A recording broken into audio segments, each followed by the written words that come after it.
Thanks for coming in and meeting with us You're very welcome. here today. Just thought right off the bat, there's kind of some three big issues that have federal implications down in the county. One in particular is the Ike Dike. I'm sure you're familiar with that concept that Dr. Merrill's been putting out. Been meeting with Bill Merrill since I got out of Congress in 2009. I went to a number of meetings. They actually, we talked about me participating with Bob Eccles. I think Bob for a while was considering, or was sort of the de facto head of a committee that was going to reach out, and did reach out to some of the areas around. Hopefully it's appropriate to say I read y'all's editorial about the study, and I would certainly support the study. I support the Ike Dike, to be perfectly honest with you, for a bunch of reasons. One, I understand the impact of storm damage on our petrochemical industry and our technology industry here. If we got a hit that was big enough, we would have an impact on the rest of the country and their energy usage. So recognizing that and taking steps to try to alleviate something that would be catastrophic makes sense to me. What was the cost of Hurricane Ike? 13, 17 billion or something? It was upwards. Well, it's assumed that the cost of the Ike Dike was 3 to 4 billion, which is, I think, the number that's been at least tossed around loosely right now. Bill Merrill seems to think maybe less. One hit, and it makes sense. I know there are other alternatives. I have not. I've tried to reach Jim Blackburn a number of times to talk with him and get him to explain to me what his proposal is. The only introduction that I had to it was given to me by Dr. Merrill. And I know that there are some placement of levees in certain spots that could potentially channel water that could do more harm than, I'm not going to say more harm than good, but channel water into not helpful areas. I also like the idea of trying to do more with the what's it called, like a national park or national Like a refuge? Was it refuge that they're talking about? There's National seashore. National seashore, like that would set it up like either a park or protected property for recreational purposes largely. And I think that something like that ought to be a part of this. And it seems to me that if there is pushback by the environmentalists creating something that would set aside greater wildlife refuge and environmental interests would support it. In obviously, any construction of any type of structure like the Ike Dike proposal that Dr. Merrill's talking about would take a huge investment from the federal government to do that. At least that's the common thought of that. You know, how much of a role should the federal government play in doing that, given the things you talk about, petrochemical industry, the environment, and just the general property protection? Well, obviously it has to be shared. Those shares come in different amounts. Typically the federal government will pay, I haven't heard of them paying more than 50, well, I have heard of them paying more than 50% of some projects, but 50 to 85% of projects, 75 to 85% federal has been on some projects. I don't know. I don't know the amount. I don't have something in my mind that I would say ought to be. I don't know the specifics of cost. Here's what I do know: that the committees that I've served on in the Congress had given me enough of a background and an involvement with the Corps of Engineers, who would certainly be involved with this, and some of the other activities to go and sell, that I think that I would probably be in a very good position to be able to be helpful if that's what the community decided that it wanted to push toward. I think there are a lot of advantages to it. We've got to fix a couple of points in the law about what Corps of Engineers share is going to be on some deepening, on some projects that have to do with navigable channels. Right now, there's not enough money in anybody's funds for maintenance dredging of channels. That's a problem for the Port of Galveston. It's a problem for Freeport. It's a problem for Beaumont Port. It's a problem for Port Arthur Port, the Houston Galveston Ship Channel, and more. The Harbor Maintenance Fund, Harbor Maintenance Trust Fund, is something that needs to be addressed. And all of those things, obviously, are going to have to be given consideration, and specifically the rate of shared cost. That I didn't mean to get off on port from the Ike Dike, Yeah. But but it's, the Army Corps funding is key in that. and the Army Corps funding has been short for many years. They haven't had adequate maintenance dredging money. I remember working on a dredge, an emergency dredging project in the Sabine Neches channel that actually a ship got stuck, and they had to lighter the ship to get it unstuck. And one company was spending $55,000 a day in lightering charges in order to get their product into the plant to be able to continue to operate. And that was a perfect example of why it's important for the public to be able to share in some of these expenditures. Obviously, prioritizing these things is the critical piece of it. We've got to slow our spending down. That's hopefully going to be one of the other issues that you'll raise. We've got to spend less money, and when we do spend money, we've got to spend it in such a way that's going to give us a return. And the cost to benefit numbers that are put out on these projects is very important, and that can be calculated as well with the Ike Dike. Because there's going to be a tourist component to it, as well as job creation component, materials. This is going to be something that would impact an awful lot of people for a long period of time.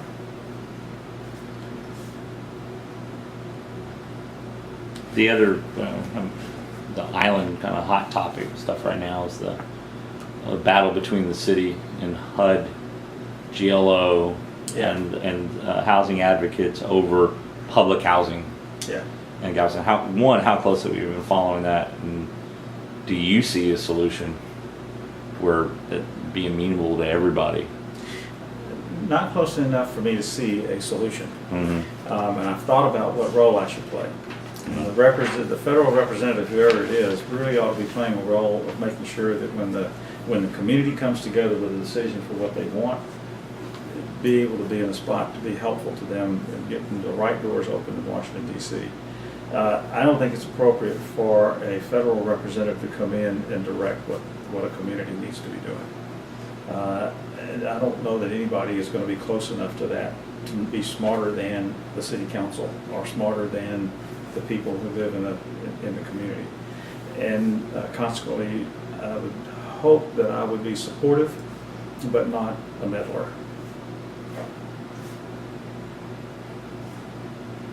What kind of leverage would you have with in terms of trying to get them to implement the local plan as opposed to perhaps a plan they think might be better? I had a very good relationship, not just with HUD, but with a lot of federal agencies when I was in Congress. And I don't know who's there right now. It's not something that I've worked on specifically. I have been doing some work in some other federal areas in the last few years, but that's not one. I can't imagine that I wouldn't be able to develop the relationships that would be beneficial very quickly. And the leverage that a member of Congress brings is through typically the part of it depends on committees that you're on, committee assignments and oversight that those committees have. If you happen to be on one of the committees that dealt specifically with that area, you'd have more so. But even when I wasn't on, for example, the Commerce Committee, and I wanted to deal with Medicare, I, as a member of Congress, am capable of getting the heads of those agencies into my office or into a committee for matters of oversight. So I would think that if the clout were needed, that I'd be able to generate it. I did things a little differently when I was in the Congress. Some people like to throw their weight around and go get in somebody's face and say, "Are we going to do it this way?" I never did that. I was able to build relationships with people and get along with them to the point where if I got, as I did, Nancy Ann Mendebarl, who was the head of, she was the administrator of Medicare at the time, sat in my office and got her to agree with something that was a needed fix to a problem that a lot of caregivers were needing at the time. So you don't always, I don't know how you define clout.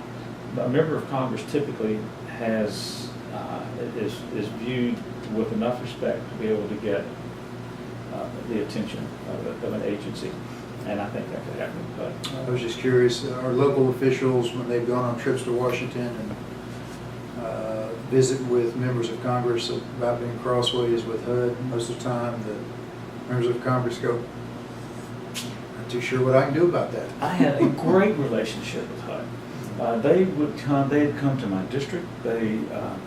I typically supported the housing initiatives. I believe I've been a realtor. I taught real estate at a university, and I believe that people ought to have the ability to buy and own a home, and I always did my best to try to further the things that would create incentives to help people buy houses, and maybe that was part of the reason why I built some of the relationships that I did. But Cuomo was the head of HUD for a while, and I remember having a personal relationship with him. And some of the people that would come down that more or less represented regions of the country, we had developed an adequate relationship. So if you can pick up the phone and talk to somebody and get them to listen to you, you can get a door open for somebody, and that's the key thing, I think. Get somebody to sit down and explain their position, I'll be able to convince them of what needs to be done and how they can help us locally. And then if you got to change a policy, then be willing to change the policy. I don't mind going up and introducing legislation. I did that with NASA. The federal government had entered into an agreement with 16 nations on the development of a piece of equipment called an AMS, an alpha magnetic spectrometer, which was built by 60 scientists. You know what it is. I remember doing the story. Dr. Sam Ting came to me and asked if I would help because NASA had delisted the U.S.'s obligation of putting it on the International Space Station. And it took several years to do when he asked for help. But one of the last things I did in 2008 before I was booted out of Congress was to write the legislation and pass it that forced the AMS back on the manifest, and it was put on next to the last shuttle and taken to the International Space Station by Mark Kelly. So policy can be changed, and that's where you also have to be able to shine. I need to be able to go over and get enough members of Congress to join me in a piece of legislation that would be required to do something, and cajole them into the support necessary to make something like that happen. Since you had gone into speaking of NASA there, that would be our next topic then. Particularly this kind of a unexpected when we talked about this setting this meeting up, but the Endeavor sitting at Ellington Field right now. Some look at it as an exciting time, others look at it as a very sad time, as waving goodbye to last time we'll see a shuttle here locally. What, as a strong NASA advocate when you were in Congress, and in fact, you and I spoke in 2008 when President Obama's space program seemed to really differ from what you were recommending. And in fact, at one point, you had a chance to meet with his advisors on how you looked at things. 35-minute conversation with him when Right. he was a candidate. Yeah, and there's a lot of concern about as NASA moves to its next forward. How do you envision, no matter who's in the White House, but how do you envision Congress's approach to NASA? There's legislation again, for example, no longer year-to-year budgets and setting certain goals and locking them in. But how would you take that approach now? Well, you have to have a clear vision about what is going to be done. In 2001 and 2003, I introduced legislation that was basically the back to the moon and on to Mars type legislation, and that sort of became the basis for what President Bush picked up in the beginning of 2004 and used that as his challenge to the country to go back to the moon and on to Mars. The difference in what he did and what we needed to have done was to pay for it. It was not a funded project, and consequently it did a lot of harm to NASA because NASA had to pull money from other programs in order to make this program begin to work. You've got to find, we'll talk I'm sure about PAYGO in a minute, about pay as you go. If you're going to put something in the budget, you better find someplace else in the budget to take something out of, or make sure that that is a paid program, or we get ourselves into deeper trouble. I don't have any problem with unmanned activity in space, and I also don't have any problem with what we are now referring to right now as commercial involvement. Other companies, Lockheed Martin and Boeing are commercial companies, and yes, they're developing something for the federal government. They're participating in specific directions that NASA is doing. What's different with SpaceX is that SpaceX got a contract specifically to carry cargo to the International Space Station. I think that is appropriate. I don't disagree with it. I think that we've got to find a way to transition business, private enterprise into activities, and we as a government need to create the infrastructure necessary for them to be able to operate within space. So. On the other hand, I think that we've got to have an involvement on the government because there's not a private company that will, for example, go to an asteroid. Why would a company go spend billions of dollars to go to an asteroid? That to me would be a public activity that would give us a different kind of return, potentially creating companies that would go do specific things on that asteroid or on the moon or some other activity.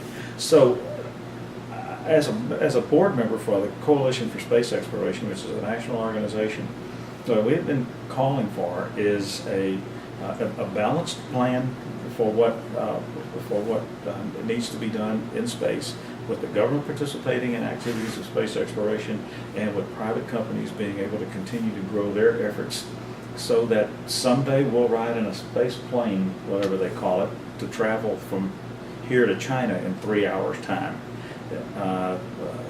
We won't make that transition until companies have developed the ability to go into and out of low Earth orbit.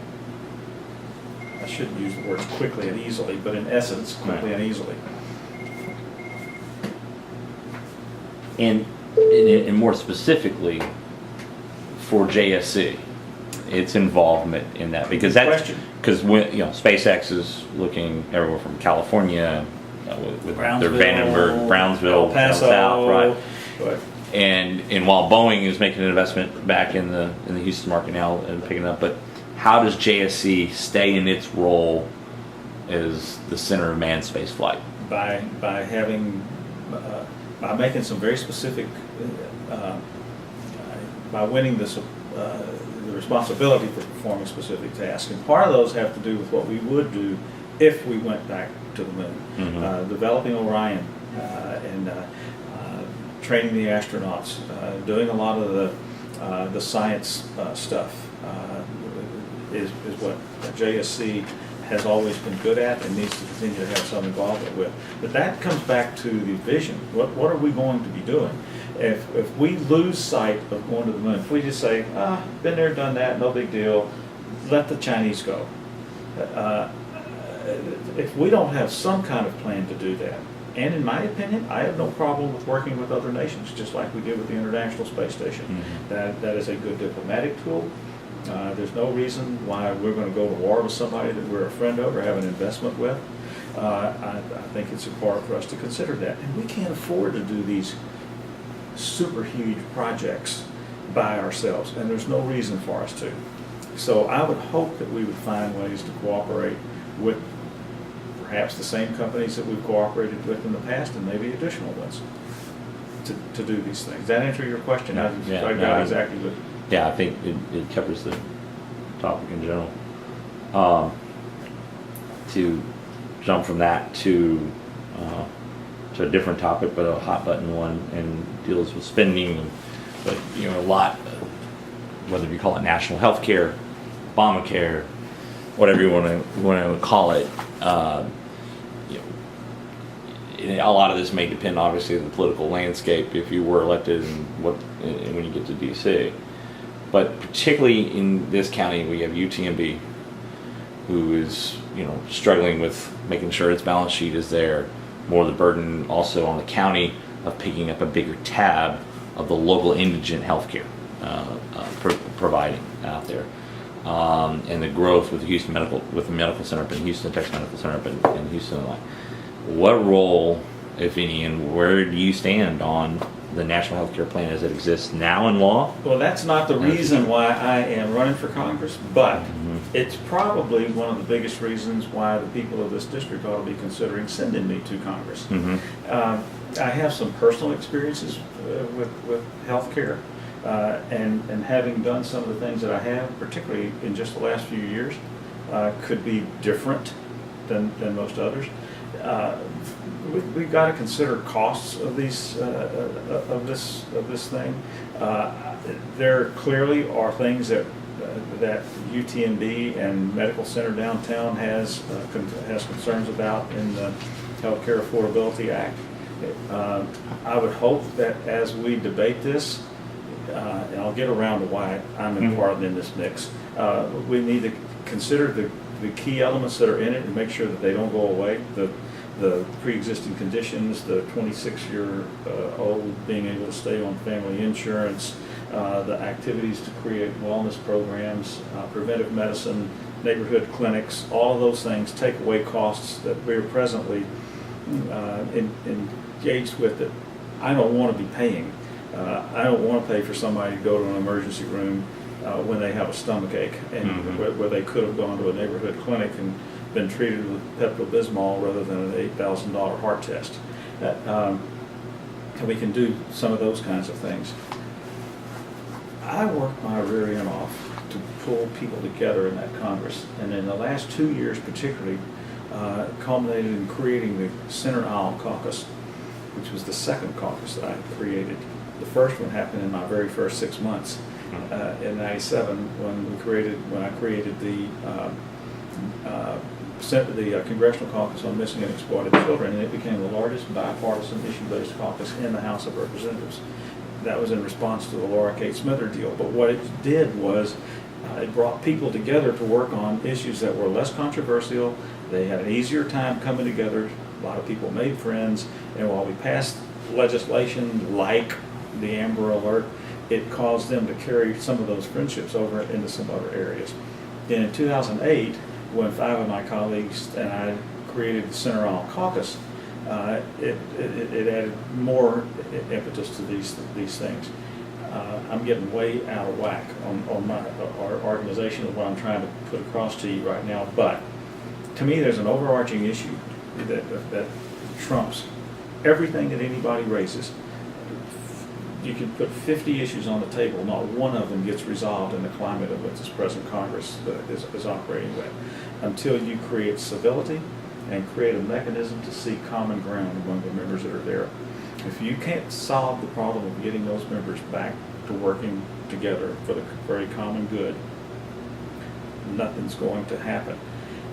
A handful of people did more to pull members of Congress together to have debates and conversations about things like that than anybody else, and I was one of those people.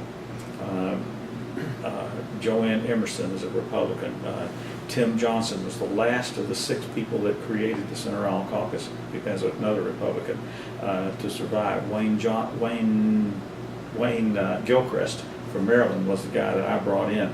Our rule was that if you were a Democrat and you wanted to get into that caucus, you had to bring a Republican partner, and vice versa. We had to work together and try to find common ground. I think that the solution, when we begin to debate changing the Healthcare Affordability Act, is going to depend on that, those relationships, the ability to pull people together to work through it. And we need to do something more like what we did with what was called the Patient's Bill of Rights in 2003. You remember that piece of legislation? It treated the whole system of healthcare, had multiple parts, was written by a Republican dentist from, I think, Mississippi, who died of cancer, Norwood, I don't remember his first name, had over a 3-to-1 vote in the House of Representatives, and then once it passed, it was killed by special interests. But what it did differently than the Healthcare Affordability Act was to approach the whole system as a system rather than one piece of that system. This bill deals with insurance reform, period.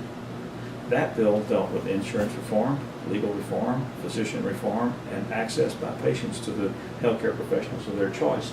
If you go to a doctor because you've got a runny nose, the doctor is going to find out what's causing the runny nose and treat the cause, not the symptom.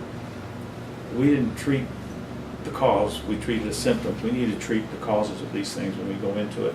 That would be a better bill. It would be a more a broad-based bill, and I think that we would have much more success in doing that. So I don't mind changing what we have. I just want to see what we're going to change, what it's going to go to, and I want to try to maintain as many of those key elements as we can. One specific part within the Healthcare Affordability Act, the individual mandate, where do you stand on that provision? I don't have a problem with it. I don't know how else you're going to pay for it if you don't have something like it in there, but I would at least like to listen to some of the suggestions that members of Congress would have in doing it. Here's what I think has to be done to reduce some of the costs, and if you can reduce the costs adequately, then you don't necessarily need the mandate. Okay. Because the mandate brings extra money into the system, if I understand it correctly. We need efficiencies, and there are a lot of efficiencies, some of which I were involved with in helping UTMB create its telemedicine laboratory several years back. When they started doing teleconferencing, it ultimately began to treat people in the federal state prison system on offshore rigs and other remote locations, and it grew. When I got out of Congress, I started working with some people with a home health care company who wanted to try to create a treatment program that was called transitional care as opposed to home care. They knew that in order to keep people out of the hospital, and Medicare as a rule will soon begin to penalize hospitals if patients return within a certain period of time after being discharged, that we could reduce the rate of return, the rate of recidivism, by getting more information to the healthcare professionals, more information to the doctor. We got some monitors, but treated those monitors differently with computer programs than what other home healthcare companies had been doing, and have to require a change in culture in dealing with the doctors. The doctors don't want to refer patients except to companies that they get some money from, that's a little bit of a problem that has to be contended with. But we found that on COPD, CHF, COPD is chronic pulmonary obstructive disorder or whatever it's called, and CHF is congestive heart failure and pneumonia, that when a patient leaves the hospital, they go home with this monitor, and instead of sending a nurse to their house to check on them 2 to 4 days after they get home and make sure that their medicines are working and that they're stable, they begin transmitting data every 3 or 4 hours back to a nurse's station at the home health care company that's in touch with the doctor.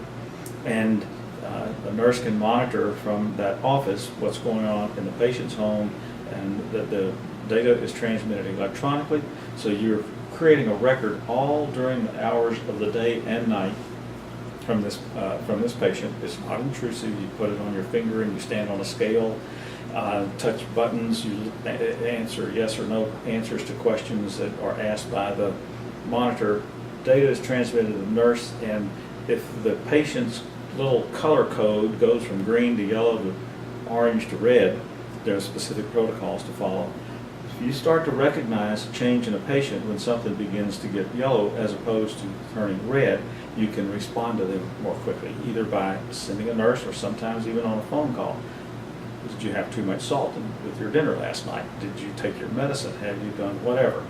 And we're finding that we reduced the rate of return to the hospital by over 50%, which would take out of St. Joseph's Hospital $1.5 million a year. Multiply that times all the hospitals in the country, and you're talking about hundreds of millions of dollars a year that are potential savings to Medicare and to insurance companies, and that could change the dynamic of what we're talking about with some of this. Sorry, long answer. You know, Republicans have said if they win the majority in Congress, they're going to have a vote to possibly repeal the National Health Care Act. Where would you vote on that? How would you vote on that? I could vote for a repeal if I knew what was going into its place.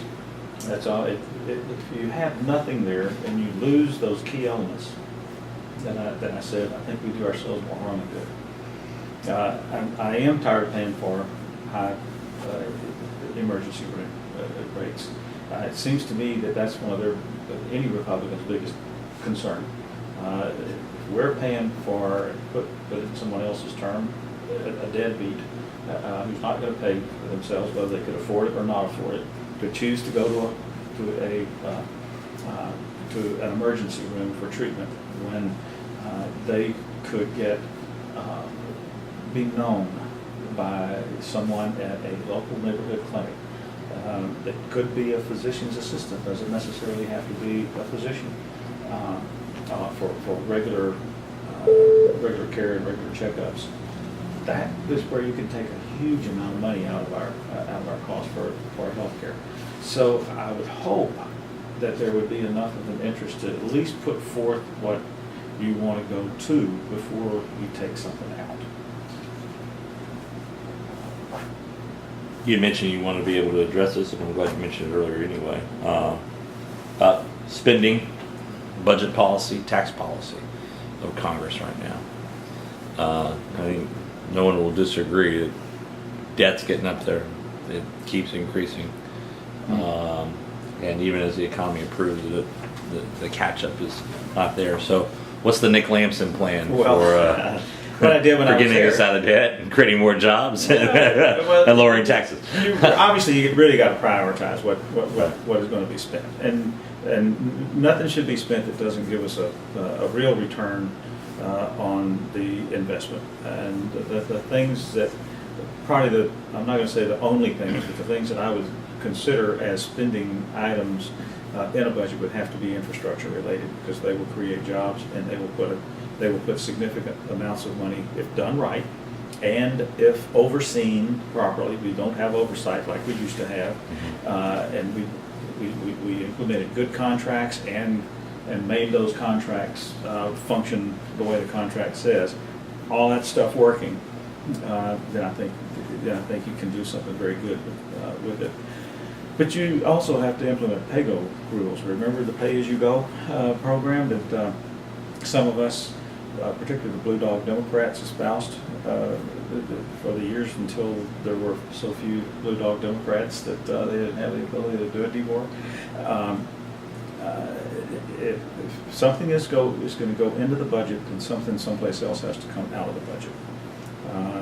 And if it's something that's critical enough that you have to add spending to it, then you add the spending and you tell the public what you're doing with it. But I think those are, and then you've got to look at efficiencies.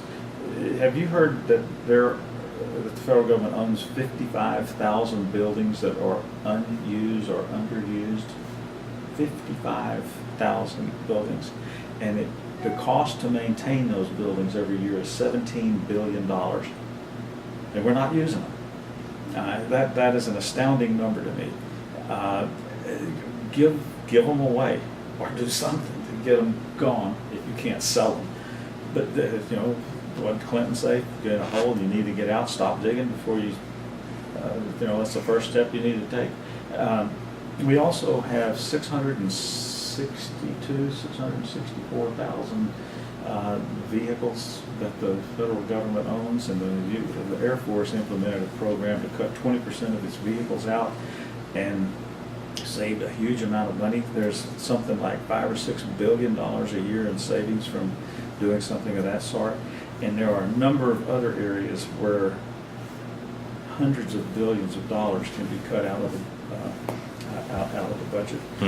Contracts, seeing to it that contracts are properly overseen and scrutinized or implemented, whatever.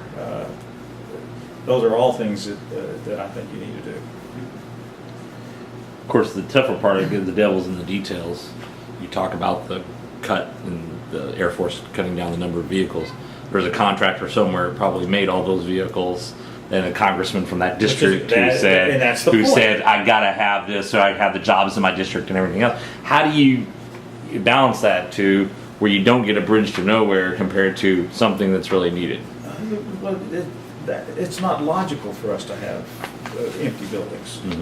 To me, that ought to be able to be decided on. There are appropriate committees to know those things in the Congress. We can identify what buildings are being used and which ones are not being used. I think it's real clear that it needs to be a cost to benefit on them. You can see that if there is a benefit to owning a building, then it may be worth spending the money to keep it. If there is no income and no use of that building, it makes, in my mind, no sense to keep. And that would be an easy decision to make. Why are we building, what is it, the F-22 that the Pentagon doesn't want? Raptor. Yeah. But we're saying it will be built. That's not a hard decision for me to make. Does it get a little tougher though if there's something if here, Lockheed Martin was building it was right here in the county or Jefferson County? Or? I hope not, maybe, but it isn't. And there's enough of us that need to recognize that. And there may be something here that somebody else would say. We will have, if we choose to build or attempt to build an Ike Dike, we'll have a significant effort at selling that to the people in Michigan, right, and New York and California. But it needs to be sold, and it can be sold to them. They buy our gasoline. They get the benefit of the gasoline and through the military that we produce and ship out of here. I think that we'll have to make that effort. We'll have to make the case, and the ambassadors, the representatives from here, are the people that are going to end up having to do that. If we can sell it, then we've done our job. If we can't sell it, then we haven't. And that's the way it should. That's the way it should fall. What about the bigger ticket items? And those are the benefits programs: Medicaid, Medicare, Social Security. A lot of our spending is in these larger benefits.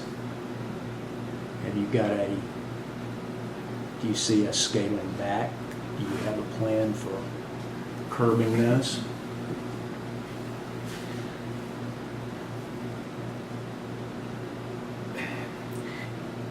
we pay into those programs, first of all.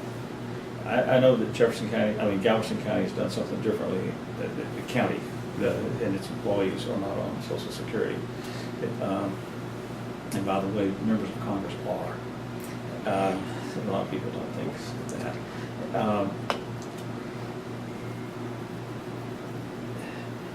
I guess what I would say, I want Medicare and Social Security both to remain to be strong programs. There was a benefit to me when my father died at a very early age and left our family without an ability to take care of themselves. And so I guess I learned a long time ago that to have that security blanket can be pretty helpful to a family. Mother would not have been able to keep us together if it hadn't been for the little bit of money that we got, that she got for us as long as we were students and before age 21. Those benefits have changed over the years, and they are not as big today as they were for me then, 50 years ago or whatever it was. And so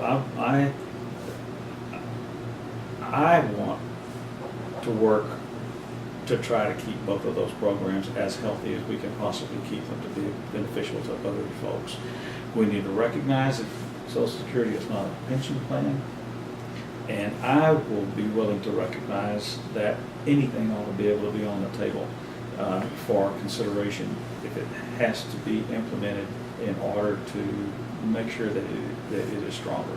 If we've got to change, and some of my friends are not going to be happy with me when I say something, but if we've got to change the retirement age a little bit, then so be it. Let's have reasonable discussions about the things that need to change so that we can fix the problems that we have and move ourselves forward.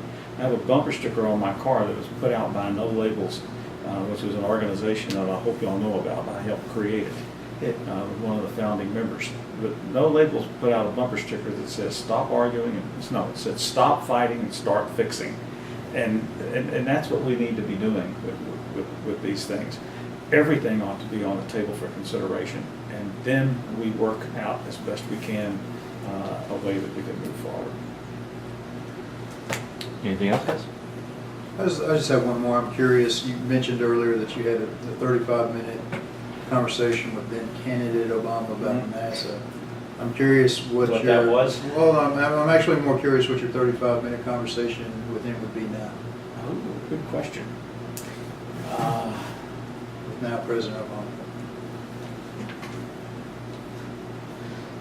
Well, there isn't any reason to ask him why he made the decision that he did, because it's not going to turn it around. I'd rather know what I think I would rather it be talking with him about whether he changed his mind about whether he had to pull money out of NASA to put it into education in order to improve the educational system, because that was the thrust of what the conversation was then. His proposal at the time had been to beef up the educational system with the monies that we were spending on that research and development type project.